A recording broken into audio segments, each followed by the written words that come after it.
हाय, welcome back. आज अपन फिर से देख रहे हैं परम्यूटेशंस एंड कॉम्बिनेशंस के PYQ। ये परम्यूटेशन कॉम्बिनेशंस पे आखिरी वीडियो है, ठीक है।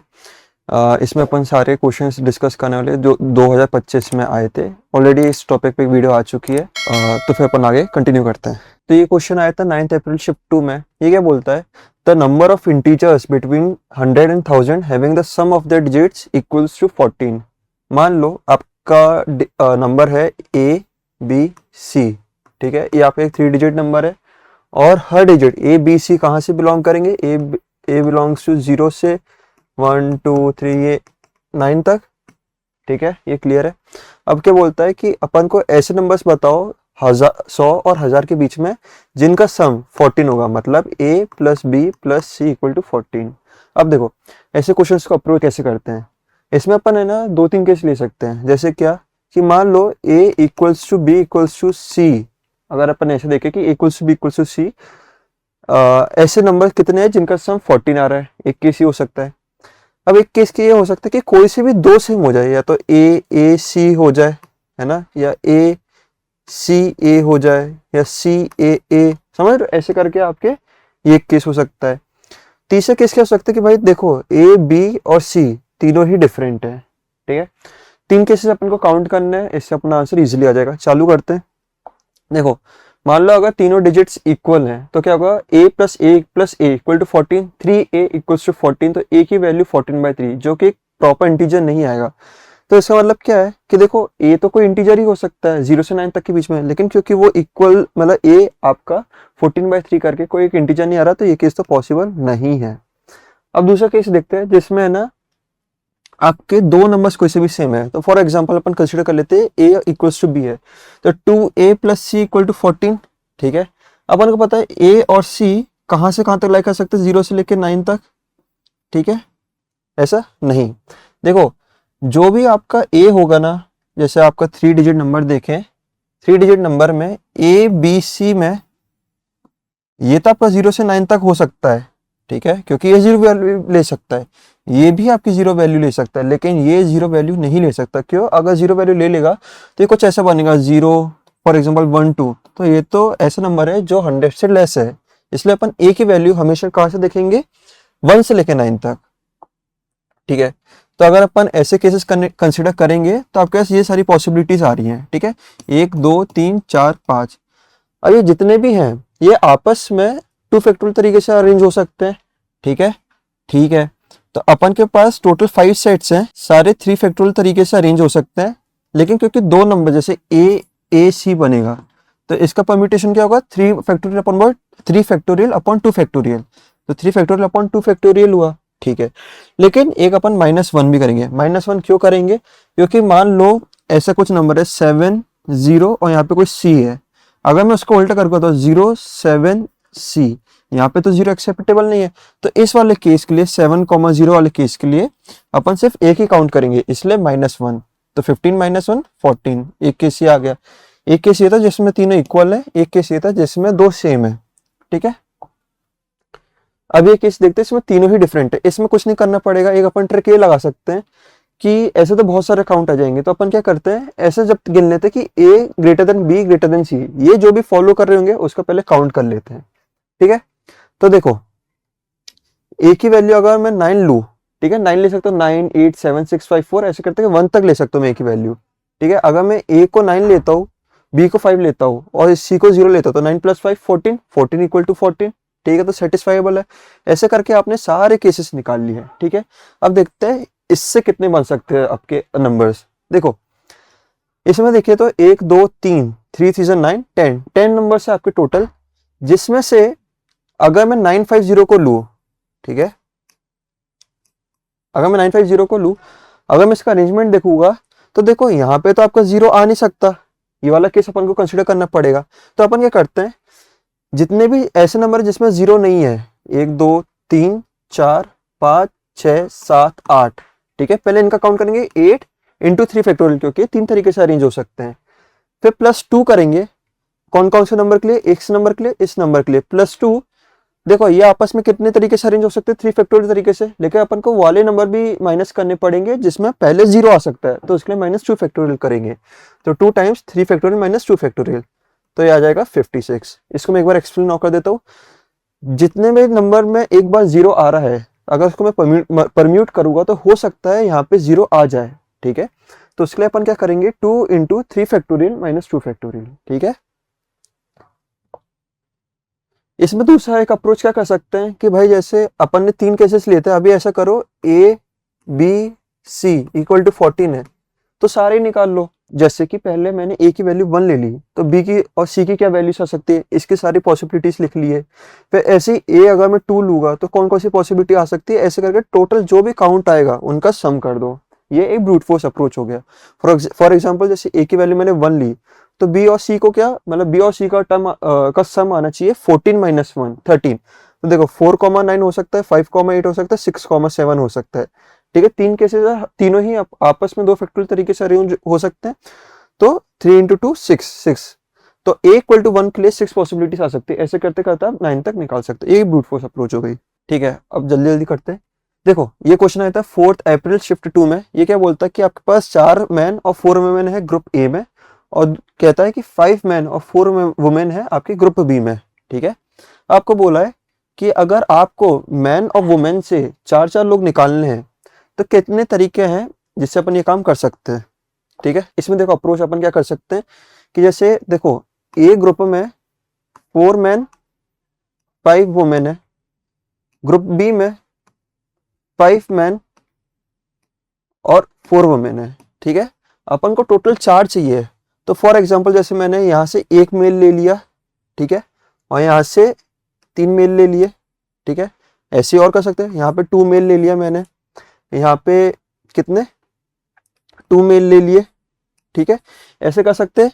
हर केस के लिए अपन को वुमेन का भी देखना पड़ेगा कि जैसे भाई यहाँ से मैंने 1 ले लिया, यहाँ से 3 ले लिया, यहाँ से 2 ले लिया, फिर यहाँ से 2 ले लिया, ऐसे कर करके अपन को काउंट करने पड़ेंगे सारे केसेस। तो देखो ऐसे अपन देख लेते हैं क्या आ रहेगा। तो इसके आगे अपन सॉल्यूशन देखते हैं। जैसे मान लो अपन कितने केसेस बन सकते हैं, अपन को 4 मैन और 4 वुमेन इन टोटल चाहिए, ठीक है। और ए और बी में मेंस और वुमेन्स का कैसे डिस्ट्रीब्यूशन है, ऐसे है। तो अपन क्या करते हैं कि एक केस ऐसे बनाते हैं, जैसे मान लो मैंने ए से ही सारे मेल ले लिए और बी से सारी वुमेन ले ली, तो क्या होगा, मैंने 4 मेल में से 4 चूज कर लिए, ठीक है, यहाँ पे ए में से, और बी में 4 वुमेन थी, तो 4 में से वापस से मैंने 4 चूज कर लिए, तो 4C4 ऐसे इक्वल टू 1 आ गया, ठीक है। ऐसे ये वाला आ गया, ये भी आ जाएंगे, ये भी आ जाएंगे, ये भी आ जाएंगे, ठीक है। और इसका जो भी सम आएगा वो अपना टोटल आंसर होगा। एक केस को डिस्कस कर लेते हैं।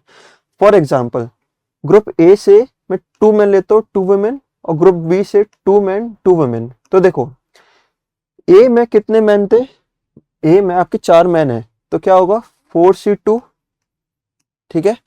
यहाँ पे 5 वुमेन थी तो मैं 5C2 कर ले रहा, ठीक है। ऐसे ही यहाँ पे आपके कितने थे, 5 मेल थे, तो यहाँ पे मैं 5C2 कर ले रहा, और वुमेन में 4C2 कर ले रहा, ठीक है। देखो सेम यही चीज है, और इसका आंसर 3600 है। तो ऐसे कर करके आप सारे निकाल लोगे और जो भी सम आएगा वो आपका आंसर हो जाएगा, ठीक है।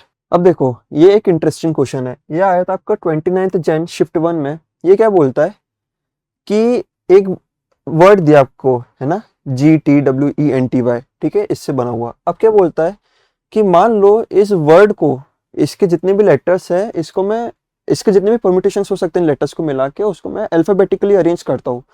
तो अब ये बताओ कि ये वाले नंबर का इंडेक्स क्या होगा, ठीक है। अब इसकी अप्रोच देखते हैं। इसमें अप्रोच क्या कर सकते हैं कि अपन को बताना है इसका इंडेक्स क्या होगा। तो अपन एक काम करते हैं, फाइंड कर लेते हैं कि इससे पहले अल्फाबेटिकली कितने नंबर है। तो जितने भी नंबर होंगे उसमें अगर +1 कर दूंगा मैं, तो अपन का इसका इंडेक्स निकल आएगा, मानते हो। अब देखो इस नंबर में देखेंगे तो फ्रीक्वेंसी देखते हैं हर लेटर का। G1 एक बार आता है, T 2 बार आ रहा है, W एक बार आ रहा है, E1 एक बार आ रहा है, N 1 बार आ रहा है, Y 1 बार आ रहा है, ठीक है। तो इसमें अपन क्या करते हैं, पहला केस देख लेते हैं कि देखो अल्फाबेटिकली जब मैं अरेंज करूंगा तो देखो सबसे पहले E आएगा, ठीक है। उसके बाद अल्फाबेटिकली क्या आता है, G आता है, ठीक है। ऐसे ही करते G के बाद क्या आएगा आपका, यहाँ पे N आएगा, ठीक है। N के बाद आएगा आपका T W Y, ठीक है। आपको पता है अल्फाबेटिकली कैसे अरेंज होता है। तो इसके अपन केसेस देखते हैं। देखो अगर मान लो पहला लेटर ई है, ठीक है, अपन क्या करना चाह रहे हैं, देखो अपन को ये वर्ड का निकालना है। तो देखो इस वर्ड के पहले जी है, जी के पहले ई आता है, तो पहले मेरे पास ई से बने हुए जितने भी वर्ड होंगे वो होंगे, मानते हो। फिर उसके बाद जी से बना हुआ क्या, जी से बने हुए सारे वर्ड्स होंगे जिसमें पहले एन आ रहा होगा, फिर पहले जी ई आ रहा होगा, फिर जी एन आ रहा होगा, फिर जी टी आ रहा होगा, ऐसे करते करते फिर ऐसे सबके से स्वाद बनते जाएंगे। तो अपन डिस्कस करते हैं। जैसे मान लो पहला लेटर ई है, तो बाकी मेरे पास 6 स्पेसेस है क्योंकि अपना 7 लेटर वर्ड था। इसमें आप कितने पॉसिबिलिटीज से भर सकते हो, देखो आपके पास 6 चॉइसेस हैं जिसमें से 2 रिपीटेड हो रहे हैं। तो यहाँ पे क्या कर सकते हैं, यहाँ पे 6 आ सकते हैं, यहाँ पे 5, यहाँ 4, यहाँ 3, यहाँ 2, यहाँ 1। ठीक है, इतने तरीके से हर पोजीशन फिल करी जा सकती है। और इसमें ध्यान रखोगे तो टी की फ्रीक्वेंसी 2 है ना, तो अपन को डिवाइड बाय 2 फैक्टोरियल करना पड़ेगा। तो इसका जो प्रोडक्ट आएगा ये समझ सकते हैं अपन कि ई से बने हुए टोटल 360 आपके वर्ड्स होंगे अल्फाबेटिकली, है ना। अब मान लेते हैं जी से चालू हुआ, जी के बाद ई आ सकता है, जी के बाद एन आ सकता है, जी के बाद टी ई आ सकता है, जी टी एन आ सकता है। ये आपको पता होगा कैसे सब केसेस बनते हैं। जैसे मान लो जी ई से चालू हो रहा है, ठीक है, तो जी भर गया है आपका, ई भर गया है, अपने पास अब 5 चॉइसेस भरी बची है भरने के लिए। तो इसमें देखो ये 5 तरीके से फिल हो सकता है, ये 4 तरीके से, 3 तरीके से, 2 तरीके से, 1 तरीके से, मानते हो। अब ध्यान रखना इसमें 2 बार टी आ रहा है, ठीक है, तो अपन देखते हैं कि जब भी कोई रिपीट होता है तो अपन उसकी फ्रीक्वेंसी से डिवाइड कर देते हैं फैक्टोरियल टाइम्स। तो 5 times into 4, 3, 2, 1 divided by 2 factorial, तो ये 60 आ गया, माना। ऐसे जी एन के लिए आ जाएगा, जी टी ई के लिए आ जाएगा, जी टी एन के लिए आ जाएगा, जी टी टी के लिए आ जाएगा। अब देखते हैं इसमें 21। भाई मान लो जैसे जी टी ई है ना, तो इसमें आप बोलोगे इस वाले केस में 2 फैक्टोरियल से डिवाइड क्यों नहीं किया, क्योंकि अपन ये जो कैलकुलेट कर रहे हैं ये कर रहे हैं कि यहाँ कितने तरीके से फिल करा जा सकता है। ठीक है, अपने पास 4 चॉइसेस बची हैं, तो यहाँ पे 4 तरीके से किया जा सकता है, यहाँ 3 तरीके से, यहाँ पे 2 तरीके से, यहाँ पे 1 तरीके से। अब यहाँ पे डिवाइड बाई 2 फैक्टोरियल क्यों नहीं हो रहा, क्योंकि अपने पास यहाँ पे सिर्फ एक ही टी भरने के लिए यहाँ ऑलरेडी यूज हो चुका है, इसलिए अपन यहाँ पे डिवाइडेड बाई 2 फैक्टोरियल नहीं करेंगे। ठीक है, ऐसे करके आपके सी आ जाएगा। अब देखो जब टी टी से सारे बन चुके होंगे तो जी टी टी के बाद जी टी डब्ल्यू आएगा। ठीक है, और देखो अपन क्या देखते हैं, जब अल्फाबेटिकली होता है तो हर वर्ड में लेटर्स भी अल्फाबेटिकली अरेंज रहते हैं, है ना, शुरू जब होता है। तो जैसे जी टी डब्ल्यू भरा हुआ है, उसके बाद अपने पास क्या बचा, ई बचा, एन बचा, टी बचा, वाई बचा। तो जी टी टी से जितने भी वर्ड्स बनेंगे उसके बाद जो पहला वर्ड आएगा उसमें जी टी डब्ल्यू, उसके बाद ये सारे लेटर्स अल्फाबेटिकली अरेंज होंगे, तो ई एन टी वाई, माना आपने। तो देखो ये वर्ड तो अपन को चाहिए ही था, और अपन ये कैलकुलेट कर लिया कि इसके पहले कितने आ रहे वर्ड। तो अपन क्या करेंगे, ये जो आए वैल्यू, ये वैल्यू, ये वैल्यू आई, इनका सम करेंगे, ये अपने पास आ गया कि कितने वर्ड्स इसके पहले हैं, प्लस 1 करेंगे तो 553, ये आपका आंसर आ जाएगा। ये क्वेश्चन थोड़ा बच्चों को डिफिकल्ट लग सकता है क्योंकि एक इसमें हो सकता है लोगों को फॉर्मूला नहीं पता हो। ठीक है, ये आया था 5 अप्रैल शिफ्ट 1 में। ये क्या बोलता है, the number of ways of getting a sum 16 on throwing a dice 4 times. आपके पास डाइस है, आपने 4 बार फेंका, तो इतने कितने तरीके हैं कि जो भी उनके टॉप पे जो वैल्यू आ रही है उनका सम करे तो आंसर 16 आएगी। तो इसकी अपन अप्रोच डिस्कस करते हैं। देखो इस क्वेश्चन में क्या करना पड़ेगा, अपन को x की पावर 16 फाइंड करनी है इस इक्वेशन में। अब ये इक्वेशन कैसे आएगी, देखो हर हर थ्रो में या तो 1 आ सकता है, या तो 2 या 3, या ऐसे करते करते 6 तक कोई एक ही चीज आ सकती है। तो अपन उसको इसके कोफिशिएंट में चढ़ा देंगे कि x या तो 1 हो सकता है, x या तो 2 हो सकता है, ऐसे करते करते 6 हो सकता है। ये तो एक बार क्लियर है, ऐसे आपने 4 बार थ्रो करी डाइस, तो इसलिए यहाँ की पावर 4 आ जाएगी। ठीक है, इसको सिंप्लीफाई करते हैं। मान लो मैंने इस इक्वेशन में से x कॉमन ले लिया, तो x की पावर 4 बाहर आ जाएगा। अपन को क्या फाइंड करना है, x की पावर 16। ये 16 कहाँ से है, जो अपन को सम फाइंड करना है। ठीक है, तो x की पावर 16 फाइंड करना है अपन को इस इक्वेशन में। ठीक है, अब मैं इसको और इसको यहाँ पे काट सकता हूँ, तो x की पावर 12 फाइंड करनी है अपन को इस इक्वेशन में। ये एक जीपी है जिसका कॉमन टर्म x है और पहले टर्म 1 है। ठीक है, तो अपन ने ये लिख लिया कि x की पावर 12 फाइंड करना है अपन को इसमें। इसको मैं ऐसे भी लिख सकता हूँ।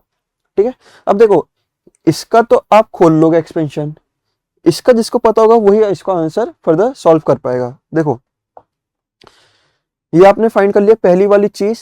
अब दूसरी वाली चीज कैसे फाइंड करते हैं, देखो जब भी 1 माइनस एक्स की पावर माइनस n होता है तो उसको अपन इस फॉर्मूले से यूज करते खोल सकते हैं। ठीक है, जिसका टर्म होगा ये। तो इस टर्म का जब मैं समीशन कर दूंगा k इक्वल टू 0 से लेके k इक्वल टू इन्फिनिटी तक, तो आपके पास 1 माइनस एक्स की पावर माइनस एन का एक्सपेंशन आ जाएगा। ठीक है, चालू करते हैं। ये तो आ गया था अपने पास। अगर मैं इसमें n की वैल्यू 4 रखूँ, ठीक है, और यहाँ पे k की वैल्यू 0 से रखना चालू करूँ, ठीक है, अपने पास एक ये एक्सपेंशन आ जाएगा। अब देखते हैं इस एक्सपेंशन में आपको x की पावर 12 का कोफिशिएंट चाहिए। तो देखो x की पावर 12 कैसे आ सकता है, अगर मैं 1 यहाँ से मल्टीप्लाई करूँ और x की पावर 12 वाला कोफिशिएंट यहाँ से मल्टीप्लाई करूँ, यहाँ पे कुछ तो आएगा। ठीक है, एक तरीका ये हो गया। दूसरा ये हो सकता है कि यहाँ से मैं x की पावर 6 वाला टर्म ले लूँ, यहाँ से भी x की पावर 6 वाला टर्म ले लूँ। ठीक है, दूसरा तरीका ये हो गया। तीसरा तरीका क्या हो सकता है कि x की पावर 12 वाला टर्म यहाँ से ले लूँ और x की पावर 0 मतलब 1 वाला टर्म मैं यहाँ से ले लूँ। ठीक है, उसके आगे ये रिजेक्ट होंगे। क्यों? अगर मैं इसका किसी से भी मल्टीप्लाई करूंगा, सबका x की पावर 12 से ज्यादा आएगी, तो अपने लिए ये सारे यूजलेस हैं। तो जब इसकी वैल्यू कैलकुलेट करोगे तो ऐसे आ जाएगी और फिर इसके बाद टोटल अपना आंसर 125 आ जाएगा।